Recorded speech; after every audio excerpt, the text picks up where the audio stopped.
Okay, so you know how much we've all been talking about student mental health, Oh, right? yeah, absolutely. It's such a big topic. Well, for today's deep dive, we're looking into the work of this guy, Nathan Harmon. Okay. He's like a mental health speaker, and he's been going around to all these different schools.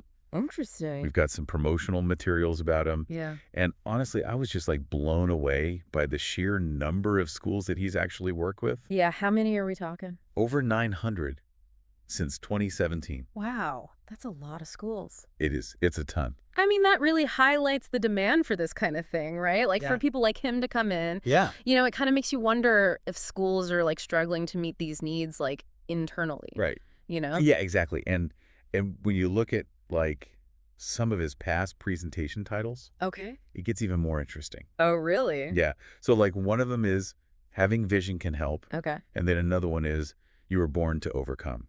It seems like his whole message is kind of all about like resilience Right. and like empowerment. Yeah, absolutely. And that definitely resonates with a lot of people, Yeah. especially young people who are like facing challenges and stuff. Right. But I think it's worth considering like who is his target audience, really?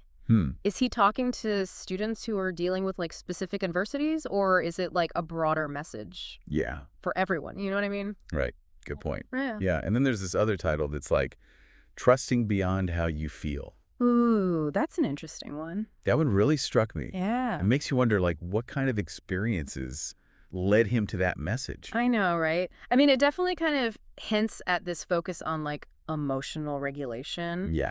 and like mindset, Yeah. which, aligns with some key principles of CBT, Right. cognitive behavioral therapy. Right.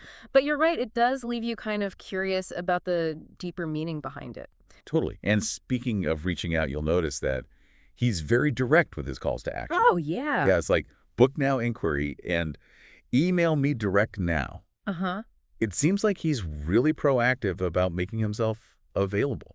Yeah, I mean, direct appeals like that are pretty common in this field. Right. But do you think they really resonate with, like, school administrators? Hmm. Because, I mean, they're constantly dealing with budget constraints and, competing priorities and things. That's true. That's true. And he also seems to lean really heavily on his personal story, Okay. using phrases like, hear Nathan's heart. Uh-huh. There's even an invitation to spend a day with Nathan Harmon. So Oh, wow. it seems like connecting on a personal level is like a big part of his appeal. Yeah, that's fascinating. I mean, so resilience is undoubtedly important. Right. But could an over-reliance on, like, personal strength sometimes downplay systemic issues, impacting student mental health? Right. I mean, sometimes it's not just about individual mindset. Right. That's an excellent point. Yeah, it's like a reminder that there's a bigger picture Yeah. we need to consider. Exactly. So we've got this like huge demand for mental health resources in schools, right? Yeah. And speakers like Nathan Harmon are like stepping up to fill that need. Uh-huh. His approach seems to be centered around empowerment, resilience, and possible drawing from like his own personal experiences. Yeah, Huh? you've summarized it perfectly. Okay, good. But given the themes and titles of his talks, I'm left wondering, like, Yeah. what specific needs and challenges is he addressing within the school environment? And how do those reflect the broader mental health landscape for students today? Right. That's something I think is worth pondering. Definitely. Yeah.